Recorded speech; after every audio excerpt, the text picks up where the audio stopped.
Bismillahirrahmanirrahim. Assalamualaikum warahmatullahi wabarakatuh. Perkenalkan, nama saya Nur Halimah.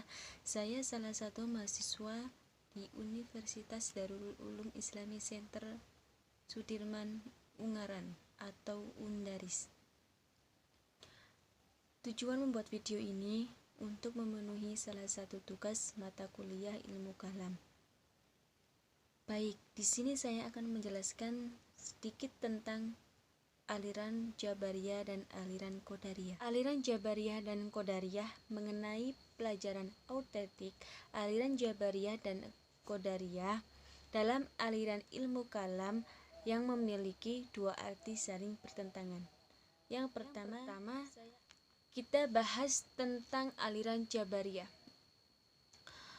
Sebelum kita bahas tentang siapa tokoh-tokoh aliran Jabariyah dan bagaimana doktrin-doktrin aliran Jabariyah, kita terlebih dahulu membahas tentang pengertian aliran Jabariyah. Aliran Jabariyah memiliki arti dari bahasa dan istilah.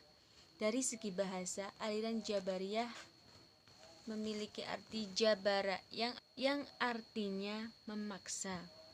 Sedangkan istilah menolak adanya perbuatan manusia dan menyandarkan semua perbuatan kepada Allah. Jadi, menurut aliran Jabariyah, manusia tidak memiliki kekuatan, tidak memiliki daya untuk melakukan segala tindakan kepada Allah. Jadi, semua itu adalah kehendak Allah. Ini menurut aliran Jabariyah. Bagaimana asal-usul aliran Jabariyah? Ada beberapa pendapat, yaitu yang pertama, aliran Jabariyah ini tidak muncul pada dinasti Umayyah. Ketika itu terjadi perbincangan di antara ulama mengenai kadar dan kekuatan manusia. Tuhan ini menurut pendapat aliran yang pertama. Yang kedua, aliran Jabariyah ini telah ada sebelum Islam, yang mana atau telah ada di Arab sebelum Islam datang. Hal itu dipengaruhi akibat kehidupan bangsa Arab yang diliputi gurun pasir. Yang terjadi antara perbincangan itu. Dan bagaimana sebab munculnya aliran Jabariyah? Jabariyah ini sebab munculnya ada dua. Yang pertama, ada sebagai penentang atau pembanding adanya paham Qadariyah. Jadi Qadariyah dulu lahirnya paham Jabariyah. Jadi aliran Jabariyah dan Qadariyah ini saling bertentangan. Kemudian yang kedua, ini terlalu tekstual. Misalnya, Allah melihat, jadi melihatnya Allah itu seperti melihat manusia, memiliki mata. Allah mendengar itu berarti pakai telinga. Kira-kira seperti itulah tekstualnya mereka dalam memahami ayat. Selanjutnya kita akan membahas tokoh-tokoh aliran Jabariyah. Tokoh yang pertama adalah Ja'ad bin Dirham. Ja'ad bin Dirham adalah seorang manusia Bani Hakim yang tinggal di Damaskus. Ia dibesarkan dalam lingkungan Nasrani yang senang membicarakan teologi. Sementara ia percaya mengajar di lingkungan pemerintah Bani Umayyah. Ia dipercaya mengajar di lingkungan Bani Umayyah, tetapi pemikirannya dianggap kontroversial oleh Bani Umayyah sehingga Bani Umayyah menolaknya. Kemudian Ja'ad bin Dirham ini lari ke Kufah. Di sana ia bertemu dengan Jaham. Nah, melalui Jaham ialah ditransfer pemikirannya. Ja'ad bin Dirham. Jaham nama lengkapnya Jaham ialah Abu Mahrus bin Sahwan. Ia berasal dari Kufah yang dia berasal dari Khurasan, bertempat tinggal di Kufah. Kelebihan Jaham itu apa? Jaham ini adalah seorang penceramah yang fasih dan lincah, sehingga menarik dan diterima dalam menyampaikan pidato-pidato atau penceramahnya. Bagaimana aliran Jabariyah secara umum? Jabariyah secara umum ada dua, yaitu Jabariyah moderat dan Jabariyah ekstrim. Jabariyah ekstrim ini memiliki beberapa pemikiran. Yang pertama, manusia tidak mampu untuk berbuat apa-apa dan tidak mempunyai daya dan tidak mempunyai kehendak sendiri dan tidak mempunyai pilihan. Artinya, semua perbuatan manusia itu atas kehendak Allah Subhanahu wa ta'ala, yang makhluknya taubahnya seperti wayang hanya sebagai penggerak saja. Penggerak itu adalah dalang.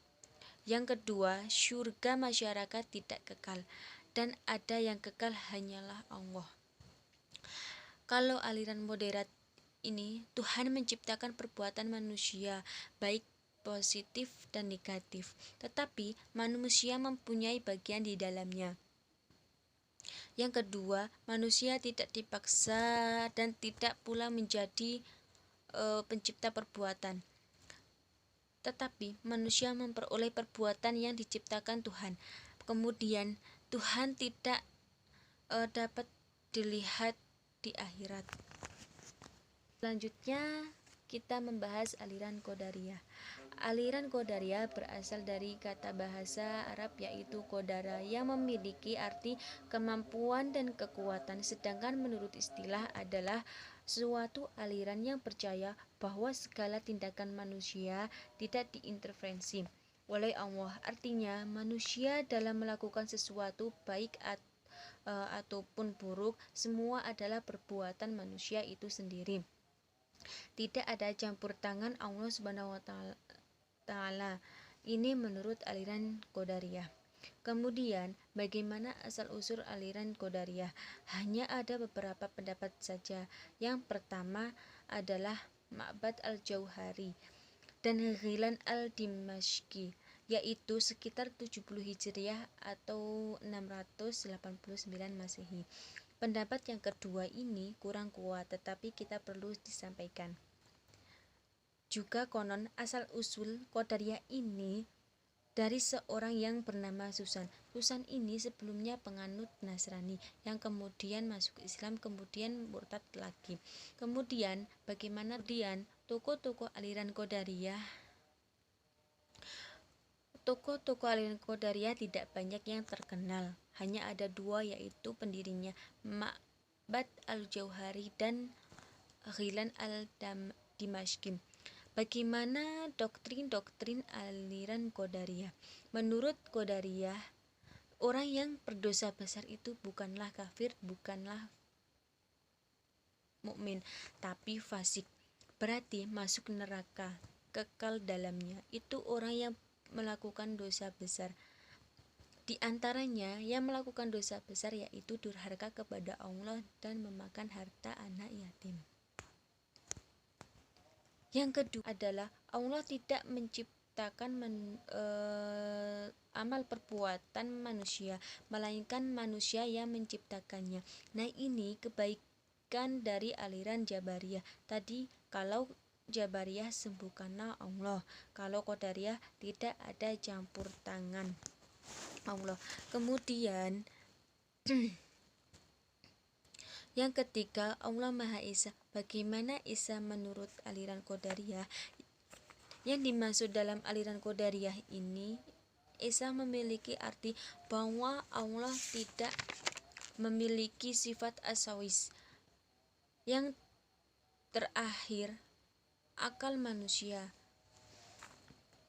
mampu mengetahui mana yang baik dan mana yang buruk, walaupun Allah tidak menurunkan agama.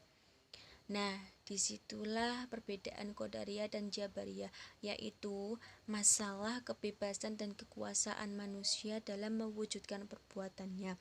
Apakah manusia bergantung pada kehendak dan kekuasaan mutlak Tuhan, ataukah manusia mempunyai kemerdekaan dalam mengatur perjalanan hidupnya?